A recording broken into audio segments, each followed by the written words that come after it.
सुप्रभात मित्रों, जय श्री कृष्ण। आपका दिन शुभ एवं मंगलमय हो। इसी शुभकामना के साथ एक छोटी सी प्रेरक कहानी लेकर मैं हूं आपके साथ अनूपा। मित्रों, जीवन में चाहे कितनी भी मुश्किलें आ जाएं, कितने भी दुख आ जाएं, हमें उनसे घबराना नहीं है, परेशान नहीं होना है, डटकर सामना करना है। ईश्वर के प्रति हमारी आस्था और हमारी हिम्मत सभी दुखों का निवारण कर देते हैं। आज की कहानी एक ऐसे व्यक्ति की है जो अपनी जिंदगी से बहुत परेशान था। वो सोचता कि उसके साथ ही हमेशा बुरा क्यों होता है। घर वालों से अनबन, दोस्तों से अनबन, अपने व्यापार में लोगों से अनबन, कुल मिलाकर सभी उसे अपने दुश्मन लगते और उसे लगता कि ये सभी लोग उसके दुख का कारण हैं। एक दिन वह ऐसे ही परेशान कहीं जा रहा था कि उसे एक संत मिले। उसने उन्हें प्रणाम किया और बोला, बाबा, मैं बहुत परेशान रहता हूँ। कृपया आप मेरे दुखों का कारण बताइए और इन दुखों को दूर करने का कोई इलाज बताइए। मैं अपनी ज़िंदगी से बहुत तंग आ गया हूँ। सब मुझे हमेशा दुख देते रहते हैं। वह संत मुस्कुराए और बोले, मेरे पास तुम्हारे सारे दुखों को दूर करने का उपाय है। पहले तुम मुझे ये बताओ कि क्या तुम्हें तैरना आता है? वह व्यक्ति बोला, नहीं गुरुजी, मुझे तैरना नहीं आता।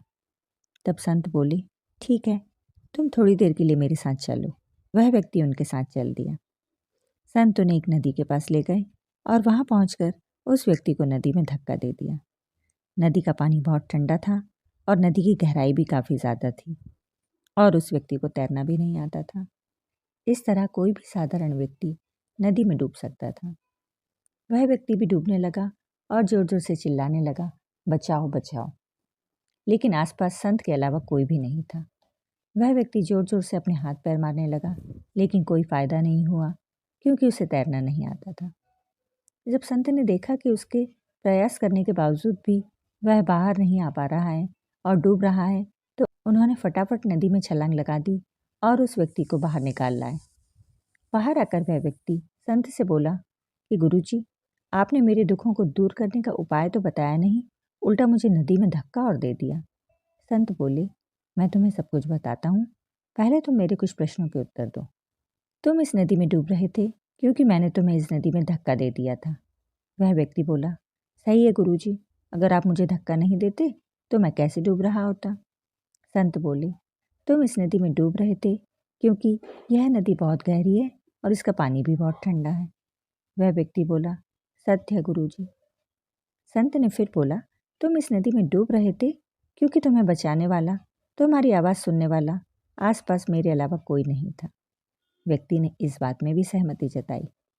इतना कहकर संत ने तुरंत ही नदी में छलांग लगा दी और बहुत देर तक तैरने के बाद वापस बाहर आकर उस व्यक्ति से बोले, देखा चमत्कार, मेरे लिए भी वही नदी है, उतनी ही गहरी है और मुझे बचाने वाला भी आसपास कोई नहीं था, फिर भी मैं वापस आ गया। तब वह व्यक्ति बोला, इसमें चमत्कार क्या है गुरुजी? आपको तो तैरना आता था, इसलिए आप आसानी से तैरकर वापस आ गए।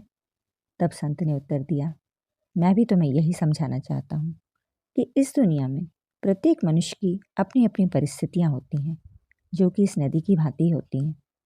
कभी कभी पानी गहरा होता है, कभी कम होता है, कभी कभी इसका प्रवाह तीव्र होता है तो कभी शांत होता है। परंतु जो भी इन परिस्थितियों में तैरना सीख गया, वो कभी शिकायत नहीं करता, बल्कि तैरकर इन परिस्थितियों से बाहर आ जाता है। अब तुम ही बताओ, इसमें किसका दोष था? नदी का, जो कि ज़्यादा गहरी है और जिसका पानी अत्यधिक ठंडा है, या फिर उन लोगों का जो कि तुम्हें बचाने नहीं आए? तब वह व्यक्ति बोला, नहीं गुरुजी, इसमें किसी का दोष नहीं, मेरा ही दोष है क्योंकि मुझे तैरना नहीं आता। तब संत बोले, अब तुम मेरी बात समझ गए हो। मनुष्य के जीवन में दुख इसीलिए आते हैं ताकि वह हर परिस्थिति में जीना सीख जाए। इस दुख रूपी नदी से पार होना है तो किसी को भी दोष देने से दुख खत्म नहीं होंगे। इनका एक ही इलाज है कि हम तैरना सीखें। हमें नदी की भांति जीवन के उतार चढ़ाव और बहाव का डटकर मुकाबला करना आना चाहिए, मजबूत बनाना आना चाहिए। तब हमारे सारे दुख स्वयं ही समाप्त हो जाएंगे। राधे राधे। आप सभी का हार्दिक धन्यवाद मित्रों। इसी तरह की प्रेरक कहानियों के लिए कृपया चैनल को लाइक, शेयर और सब्सक्राइब अवश्य करें।